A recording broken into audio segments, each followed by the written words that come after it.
I always thought birthdays were supposed to be special, even if you're turning 26, even if you're not a kid anymore. But nothing prepared me for the text I got that morning. "Hope you're having a great day. We're a little busy tonight, so we'll call tomorrow." That was from my mom. Not happy birthday, not can't wait to celebrate. Just that. I blinked. I scrolled through my messages. No party invite, no family dinner, no cake plans, just silence. My heart sank. I wasn't expecting balloons or a surprise party. But nothing? Oh, B, P, E. Not even a dinner reservation? P. I sat there on my couch, still in my pajamas, clutching my phone like it would change its mind. Then I opened Instagram. Big mistake. There it was. A photo from my younger sister's story. My parents, my aunt, my uncle, even grandma. At a restaurant, I recognized Mateo's, Mom's favorite place. The caption? Family night out, clinking glasses, red heart. I stared at the screen. That was my birthday dinner, without me. I felt sick. Had they forgotten? Mom. Was it a mistake? Enam? I called Mom? No answer. I called again. Voicemail. Then I texted my sister. No response. I sat in the silence of my apartment, feeling like a ghost. Invisible. Unwanted. But then, something inside me clicked. Anger. Not tears. Not self-pity. Just white-hot, righteous anger. They didn't want me at the table? Waka. Fine. I'd throw my own party. A better one. One they wouldn't be able to ignore. I opened my laptop and started calling places. But everything was booked. It was a Friday night. 2 days' notice wasn't enough. That's when I saw it. A listing for a luxury Airbnb right next door to my parents' house. It had a rooftop deck, lights, a private chef option. Available immediately. I booked it, without thinking, without blinking. Then I called my old college friend Mia. She was a publicist now. "I need a favor," I said. A big one. By the time the sun set, she'd done it. A celebrity. One I knew my mom adored. He wasn't A-list anymore, but he had charm, charisma, and 2.3 million followers. Enough to make a splash. Enough to make a point. I looked in the mirror and smiled. This birthday wasn't ruined. It was about to become unforgettable. Not for me, but for them. And the best part? Rome. They had no idea what was coming. The next morning, I woke up with a jolt. I hadn't slept much. My mind was racing with details, names, revenge. I checked my phone. No missed calls. No texts. Not even a belated happy birthday. Okay. They were still pretending like I didn't exist. Perfect. I opened my laptop and made a list. People who would come. People who mattered. People who would make my parents wish they'd picked a different night to be petty. I started with old friends from college, then added my work colleagues, especially Claire from PR, who knew everyone. My yoga instructor? Check. My favorite barista from the coffee shop? Yes. My old piano teacher who used to scold me like a drill sergeant? Absolutely. Anyone who knew me, or had seen me cry in a Trader Joe's parking lot, invited. I hired a DJ, booked the private chef add-on for the Airbnb. The menu? A blend of Mom's favorite hors d'oeuvre and Dad's go-to steak. Not to please them, but to taunt them. Mia called. "Okay, you're not going to believe this," she said. She'd confirmed the celebrity. Jonas Ray. Yes, the Jonas Ray. Soap opera heartthrob turned travel vlogger. The one who kissed Mom's hand at a charity auction back in 2012. She practically fainted. He owed Mia a favor after she saved his reputation during a press scandal. He was in town. And he was free. I laughed, the kind of laugh that was half, "What am I doing?" and half, "Let's ruin their whole weekend." I ordered decorations, gold balloons, custom banners, a cake that said, "Celebrating the daughter you forgot," Petty? Yes, but satisfying.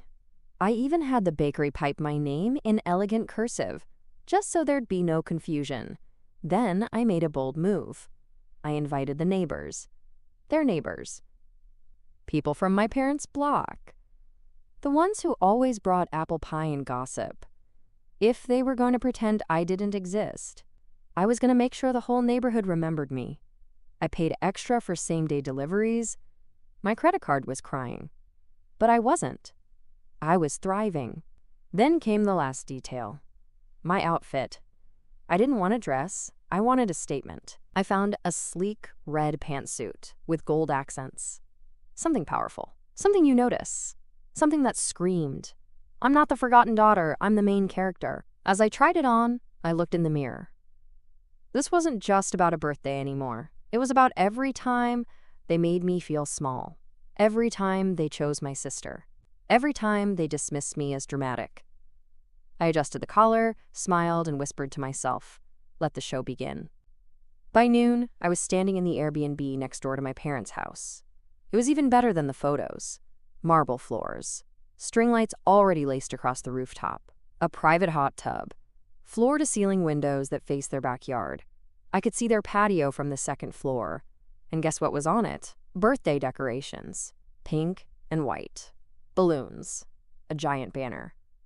But it wasn't for me. It was for my sister, born exactly 2 years after me, which meant they were celebrating her birthday and pretending mine didn't exist. I froze. My blood ran cold. Then boiled. She had a cake.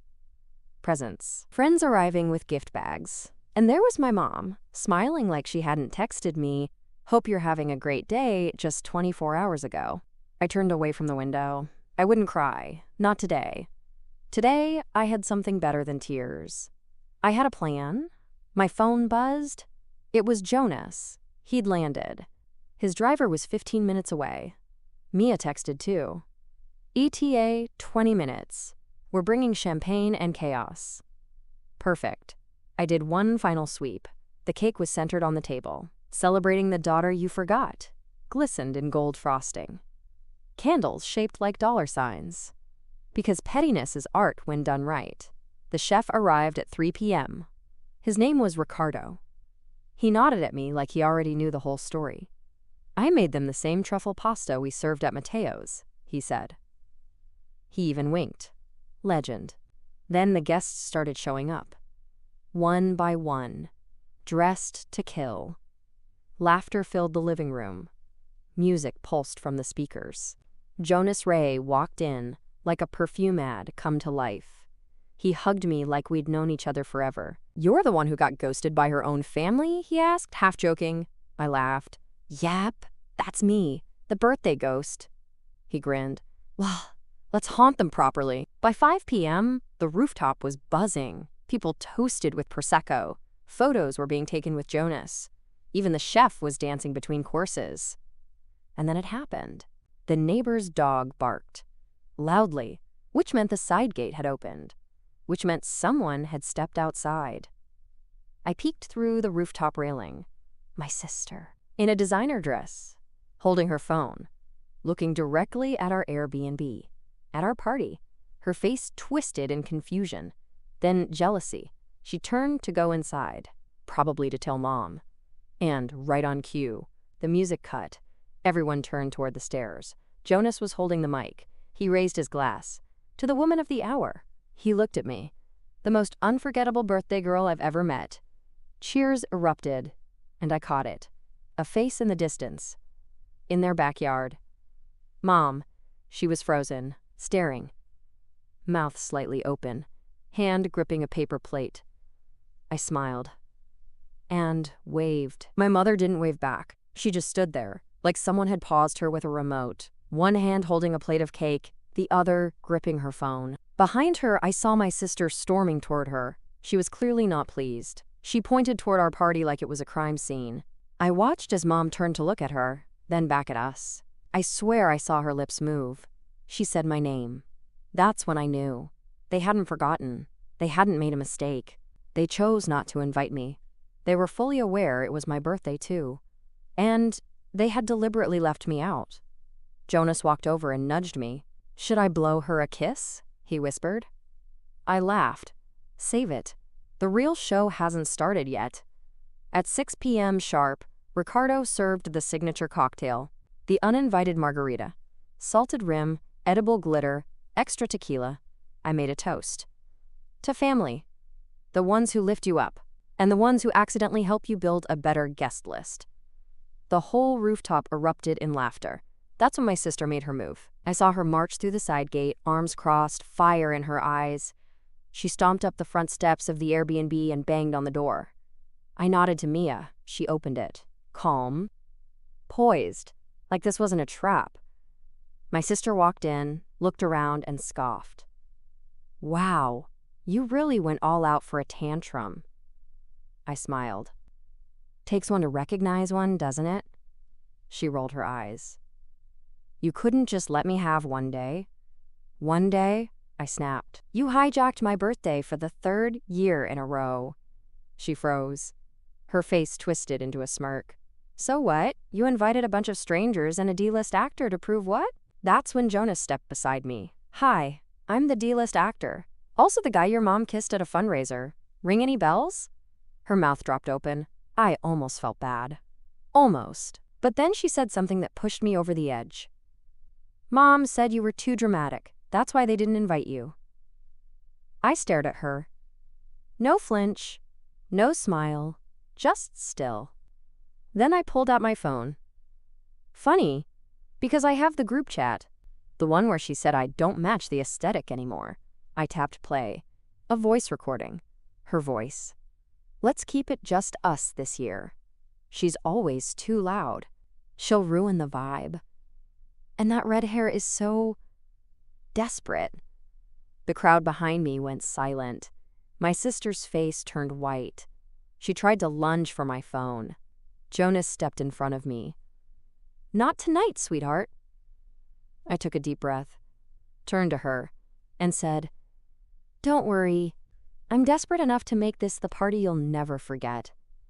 She stormed out, slammed the door, and I turned back to my guests, smile fully returned.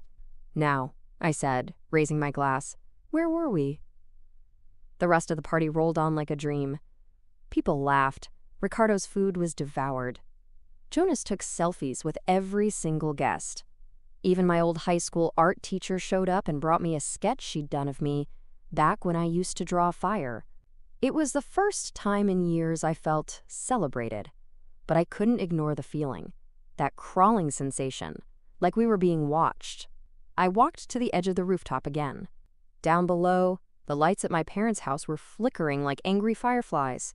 More guests were arriving at their place, mostly friends of my sister, people I hadn't seen since she'd copied my graduation speech word for word. Then I saw it. Someone was peeking over the hedge, their backyard hedge. A figure in all black, holding their phone suspiciously high. I laughed. They were filming us. Spying. Possibly even trying to find something to report back. "Jonas," I called, waving him over. He jogged up beside me. "What's up?" "Do me a favor," I said. "Blow a kiss in that direction." He didn't even hesitate. Blew the most dramatic two-handed kiss I've ever seen. The figure behind the hedge dropped fast like a cartoon. I nearly fell over laughing. That's when Mia joined us, holding her phone up with a grin. I recognized them. That was Aunt Cheryl. "Oh, come on," I groaned. "She's the one who told everyone I faked my gluten allergy for attention," Mia smirked. "Well, she just tripped on a sprinkler and landed in a bush, so that's karma for you. More drinks. More dancing. More side glances toward the house next door. I could feel the tension rising like heat on pavement. And I loved it. At one point, I noticed a few of my parents' guests drifting over to our side. One guy even knocked on the door. "Is this the cooler birthday party?" he asked. "Yes," I said without hesitation. He walked in and never looked back. By 8 p.m., we had nearly 30 people on the rooftop. The lights from our party made theirs look like a funeral in comparison. My mom stepped into their yard again. This time, she was on the phone. She was pacing, panicking. She didn't expect this. None of them did. They expected me to stay quiet, to cry into a slice of store-bought cake, to accept being forgotten. But instead, here I was, throwing the party of the year. Next door, in full view, and with Jonas Reye pouring champagne like a born sommelier. Then I heard something. A knock. At the front door, louder than before. Insistent. I walked down to open it. It was my father. His face was tight, serious. He looked like he was about to lecture a stranger for parking too close. He stepped forward and said, "We need to talk." He didn't wait for an invitation. My dad walked right into the Airbnb like he paid rent here. I closed the door behind him and crossed my arms. He looked around the living room, at the party decor, at the gold balloons that spelled out uninvited but unbothered, at Jonas Reye, who raised a champagne glass and gave him the smallest, most disrespectful nod I've ever seen. Dad turned back to me. "What is this?" "My birthday," I replied flatly. "You remember that, right? The day your firstborn arrived?" He exhaled sharply. "This is childish. Throwing a tantrum like this just to prove a point?" I laughed. "No, Dad. A tantrum is when you invite one daughter to a birthday party and pretend the other doesn't exist. This?" I gestured to the rooftop above. "This is theater. And trust me, I sold out every seat." He looked uncomfortable, like someone who just realized the audience was bigger than expected. "Your mother. She didn't mean to exclude you." I raised an eyebrow. "Oh, is that why she's been ignoring my texts for 2 weeks? Or why she told Aunt Cheryl I bring down the mood?" He said nothing, because there was nothing to say. He knew the truth. They'd erased me on purpose. I softened, barely. "I wasn't asking for a parade, Dad. Just a seat at the table. But you gave my chair away and then acted like I never existed." He shifted, lowered his voice. "Your sister's been going through a lot lately. We didn't want to overwhelm her." I blinked. "So you protected her? By punishing me?" He opened his mouth, but nothing came out. And that was all I needed to hear. "I'm not mad," I said, stepping back. "I'm done." He glanced toward the stairs. "You've got Jonas Reye upstairs. Your aunt's half your guest list. How exactly are you done?" I smiled. "Because now you know how it feels. To be on the outside. To watch from the wrong side of the window. And I didn't even need to yell. I just existed. Loudly. Next door." He looked away. Embarrassed. Angry. Ashamed. Then he muttered, "You're not welcome back in that house tonight." I stared at him, heart pounding, then leaned in and whispered, "I wasn't planning to go back."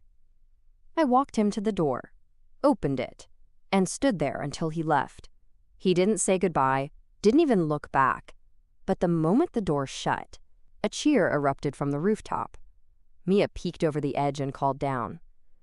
"Was that the dad?" "Yep," I called back. "He's gone." "Good," she shouted, "because the DJ just showed up, and we're switching to disco mode."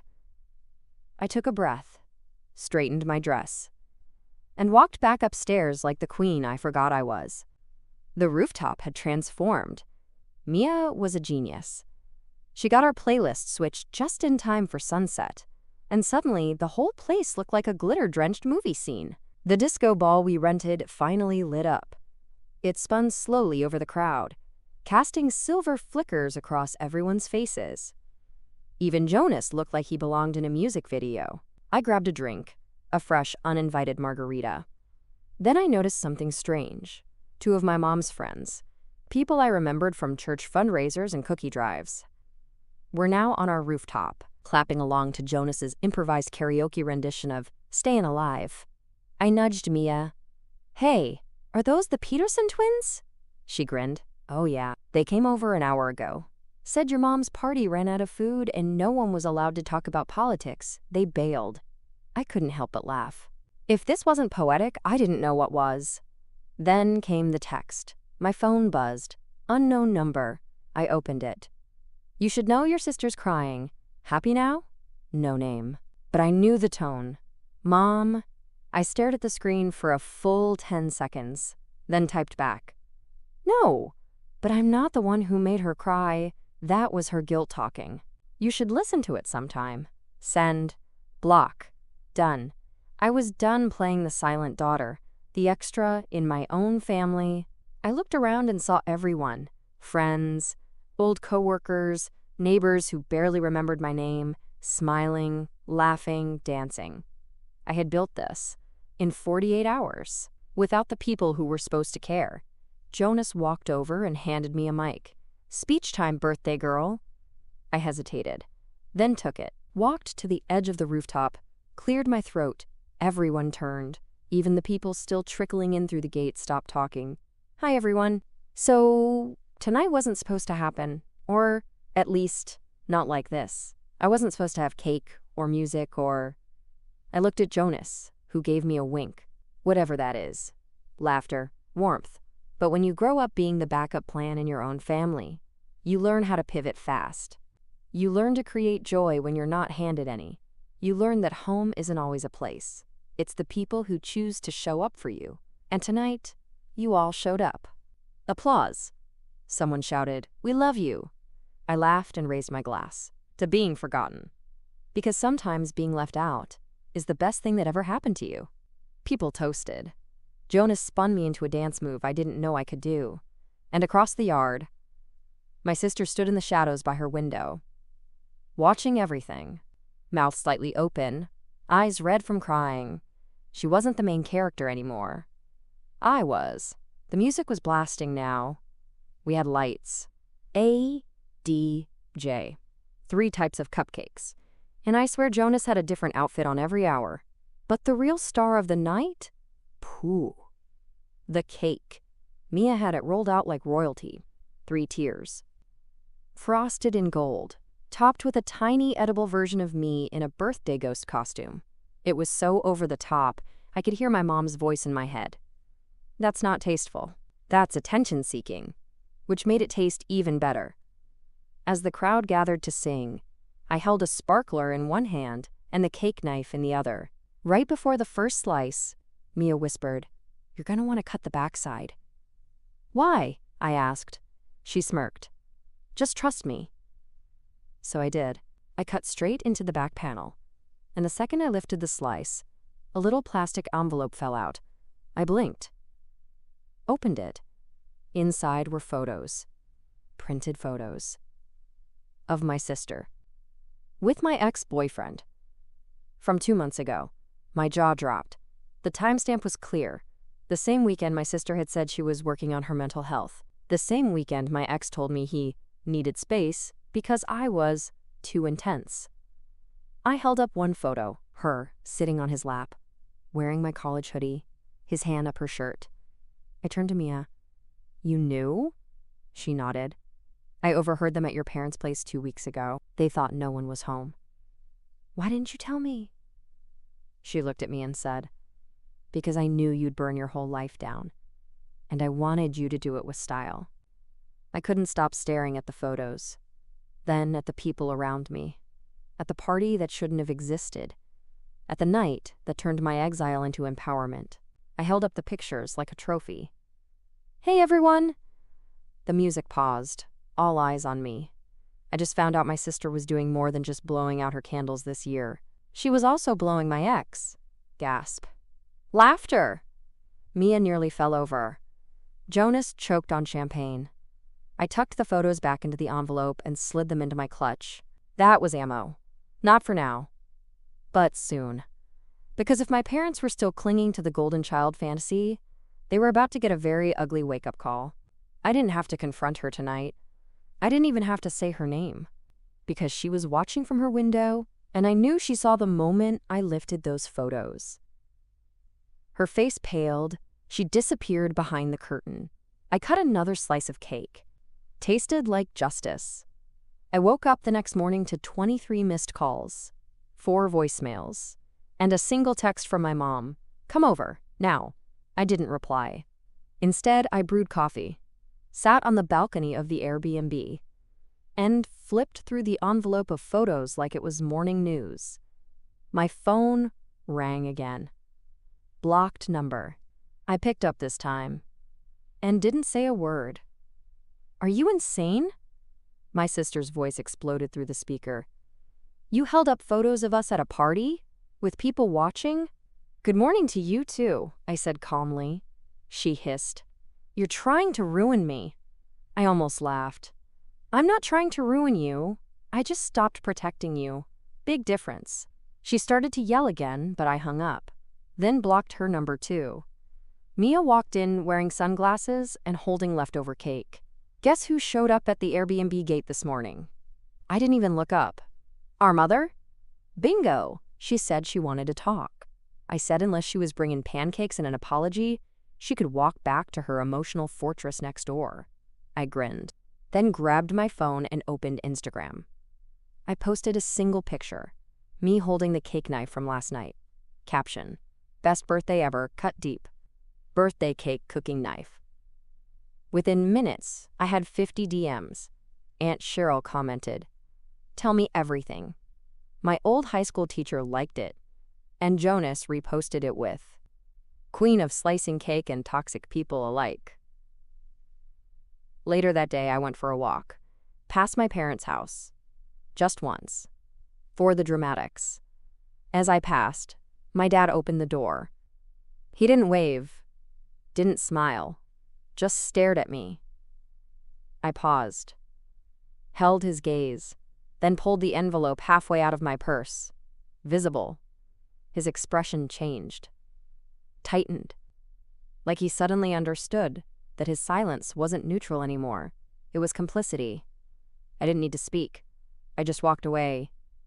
Slowly. In control. Mia and I spent the evening watching reruns and drinking Prosecco from plastic cups. I scrolled through the latest headlines and nearly dropped my phone. A gossip site had picked up the party. Headline: local girl throws surprise birthday bash next to parents who snubbed her. Guess who shows up? And there it was. A photo. Of Jonas Ray, me, and the cake. I didn't even submit it. Someone else had. Mia gasped. "You just soft-launched your revenge and went viral."